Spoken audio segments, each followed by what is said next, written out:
ప్రారంభించినటువంటి పరిస్థితి ఉంది. అంతకుముందు ఏదో అరాకొరగా ఉండేటువంటి హాస్టళ్ళు, సరైనటువంటి వసతులు లేక, ఆత్మగౌరవం లేక, ఆరోగ్యం లేక బాధపడి వేదన పడతా ఉండేటువంటి పరిస్థితులు. ఎన్టీ రామారావు గారు అధికారంలోకి వచ్చిన వెంటనే గురుకులాలు ఏర్పాటు చేసి పేద విద్యార్థులు అక్కడ చదువుకునేటువంటి అవకాశాలు ఇచ్చి వాళ్ళల్లో ఉన్నటువంటి నైపుణ్యాన్ని ఎలికితీయటం కోసం ప్రత్యేకమైనటువంటి బోధన అధ్యాపకులను ఏర్పాటు చేసినటువంటి పరిస్థితి అంబేద్కర్ ఆశయాలను ముందుకు తీసుకెళ్ళటం కోసం ఏర్పాటు చేసినట్టుగా చాలా స్పష్టంగా అర్థమవుతా ఉంది. మీరు కనుక చూస్తే ఈ పాఠశాలలో ప్రస్తుతం దాదాపు 1,17,600 మంది విద్యార్థులు చదువుతూ ఉన్నారు. వీటికి ప్రత్యేకమైనటువంటి ఫుడ్ మెనూ ఉంటుంది, ప్రత్యేకమైనటువంటి అవకాశాలు ఉంటాయి, ప్రత్యేకమైనటువంటి పోషకాహారం ఉంటుంది, ప్రత్యేకమైనటువంటి చదువు చెప్పేటువంటి అవకాశాలు ఉంటాయి.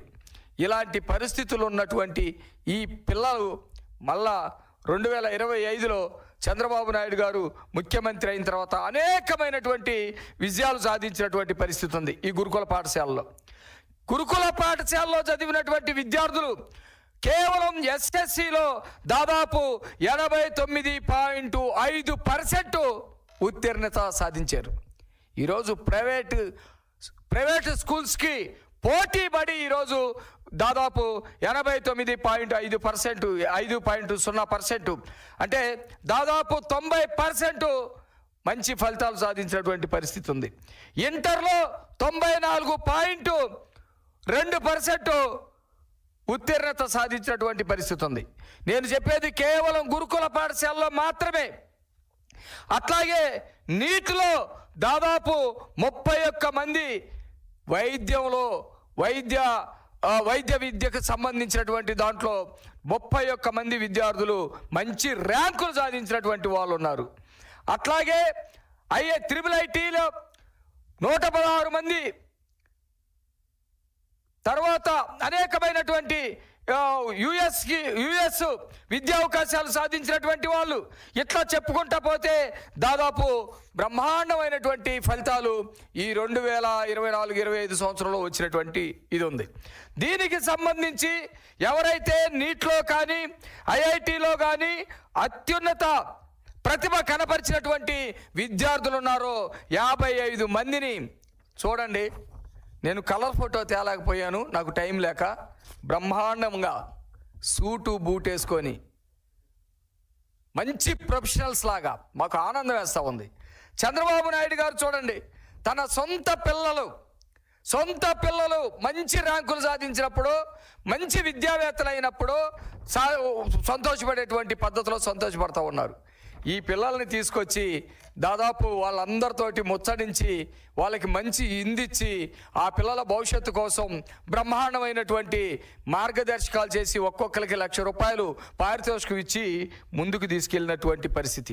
ఇదే కాకుండా దాదాపు ఈ ఒక్క ఏడాదిలోనే అధికారులు మొత్తానికి గురుకుల విద్యాలయాలకు సంబంధించి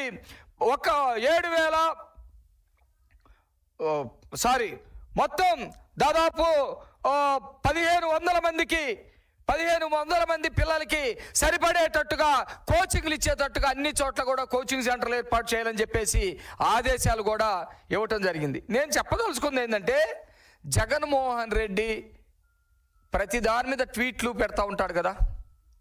ఈరోజు దళిత పిల్లలు, పేద పిల్లలు మంచి ర్యాంకుల్లో వస్తే స్వయాన ముఖ్యమంత్రి గారు వాళ్ళని పిలిచి వాళ్ళని ప్రోత్సహించి ప్రోత్సాహకాలు ఇస్తే నువ్వెందుకు ట్వీట్ చేయలేదు?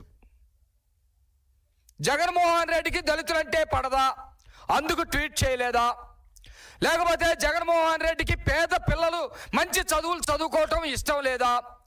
అసలు జగన్మోహన్ రెడ్డికి పేదలు ఆంధ్రప్రదేశ్లో ఉన్నట్టువే ఇష్టం లేదా? నేను వీటికి చాలా కారణాలు చెప్తా. ఇదే గురుకుల పాఠశాలలో చదువుకున్నటువంటి వాళ్ళు బ్రహ్మాండమైనటువంటి స్థానాల్లో IASలో IPSలో వెళ్ళినటువంటి పరిస్థితి ఉంది. వాళ్ళకి ప్రోత్సాహంగా, వాళ్ళని అప్రిషియేట్ చేసేటట్టు, లేకపోతే వాళ్ళని గౌరవించేటట్టు ఒక ట్వీట్ ఎందుకు పెట్టలేకపోయావు జగన్మోహన్ రెడ్డి అని చెప్పి నేను నిన్ను అడుగుతా ఉన్నా. RS ప్రవీణ్ కుమార్ గురుకుల పాఠశాల విద్యార్థి, శెట్టి గోపీనాథ్ ఐపీఎస్ గురుకుల పాఠశాల విద్యార్థి, గంధం చంద్రుడు ఐఏఎస్ గురుకుల పాఠశాల విద్యార్థి, రాజ్ కుమార్ ఐపీఎస్ గురుకుల పాఠశాల విద్యార్థి. ఇలాంటి వాళ్ళు చాలామంది ఉన్నారు. ఐఏఎస్లు ఐపీఎస్లు వాళ్ళు ఆ గురుకులాల్లో చదివి గొప్ప స్థాయికి వెళ్ళినటువంటి వాళ్ళు. ఇలాంటి వాళ్ళని ప్రోత్సహించింది తెలుగుదేశం పార్టీ, తెలుగుదేశం ప్రభుత్వం. తెలుగుదేశం ప్రభుత్వం వచ్చినప్పుడు మాత్రమే గురుకులాలు ఏర్పాటు చేశాం. తెలుగుదేశం ప్రభుత్వం ఉన్నప్పుడు మాత్రమే గురుకులాల మీద ఆ ప్రభుత్వాలు దృష్టి పెడుతున్నాయి. మిగతా ప్రభుత్వాల టైంలో దృష్టి ఎందుకు పెట్టట్లేదు అని చెప్పేసి మేము అడుగుతా ఉన్నాం.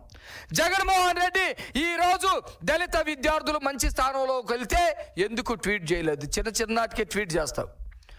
ఏమని?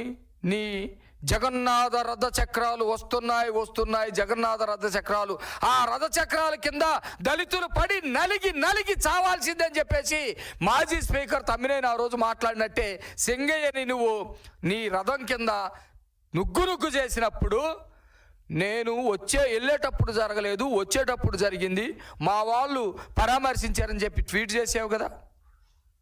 దొంగ ట్వీట్ ఒకటి చేసావు కదా. కనీసం ఇప్పుడు ఎందుకు ట్వీట్ చేయలేకపోయావు? తర్వాత మా ప్రభుత్వంలో ఎప్పుడు నేను ఇందాక చెప్పినట్టు ఐఏఎస్లు ఐపీఎస్లు అయ్యేటువంటి పరిస్థితి ఉంది. మా దళిత ఐఏఎస్లు ఐపీఎస్లు మీ ప్రభుత్వంలో అవమానాలు పాలవుతూ ఉంటారు, కేసులు పాలవుతూ ఉంటారు, జైలు పాలవుతూ ఉంటారు. పివి సునీల్ ఐపీఎస్ నువ్వు ఏ విధంగా ఉపయోగించుకున్నావు, ఏ విధంగా బెదిరించి నీ తప్పుడు పనులు చేయించుకున్నావు, నీ అరాచకాలు ఏ విధంగా చేయించుకున్నావు అనేది రాష్ట్రం మొత్తం చూసినటువంటి పరిస్థితి. సంజయ్ ఐపీఎస్ కానీ లేకపోతే విశాల గున్ని కానీ వీళ్ళందరి చేత తప్పుడు పనులు చేయించడం ద్వారా వాళ్ళందరూ కూడా ఈరోజు జైలు ముఖాలు చూడాల్సి వస్తూ ఉంది.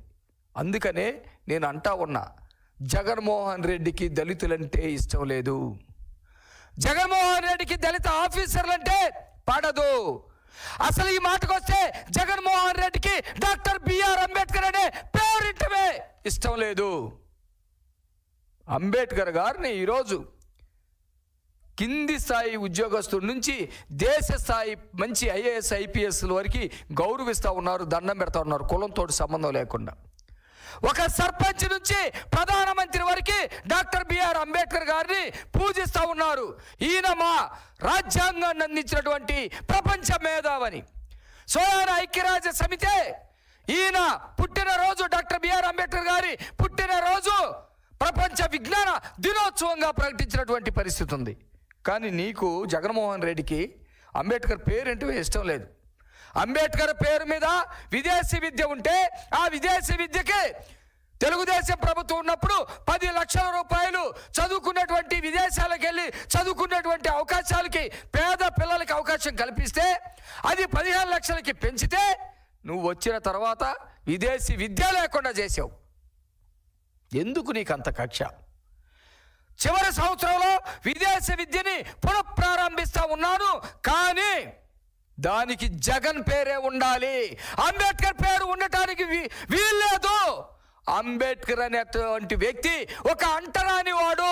అతని పేరు విదేశీ విద్యకి పెట్టడం, విదేశీయులందరూ అంబేద్కర్ పేరుని ఉచ్చరించడం ఇష్టం లేదన్నట్టుగా అంబేద్కర్ విదేశీ విద్య పేరు తీసేసి జగన్ విదేశీ విద్యను పెట్టుకున్నావు. కాబట్టి నీకు అంబేద్కర్ అంటే కూడా ఇష్టం లేనటువంటి పరిస్థితి. నేను చెబుతా ఉన్నా, మాట్లాడండి. మీ డాగ్స్ రోజు వచ్చి మాట్లాడుతూ ఉంటాయి కదా, మీ దగ్గర ఉన్నటువంటి కొంతమంది ఎవరైతే క్రిమినల్ దళిత నాయకులు ఉన్నారో వాళ్ళు కూడా మాట్లాడుతూ ఉంటారు కదా, ఎందుకు ఈ రోజు వరకు గురుకులాల్లో మంచి విద్యని ర్యాంకుని సాధించినటువంటి విద్యార్థుల పట్ల శుభాకాంక్షలు అని ఒక పదాన్ని మీరు ట్వీట్ చేయలేకపోయారని చెప్పేసి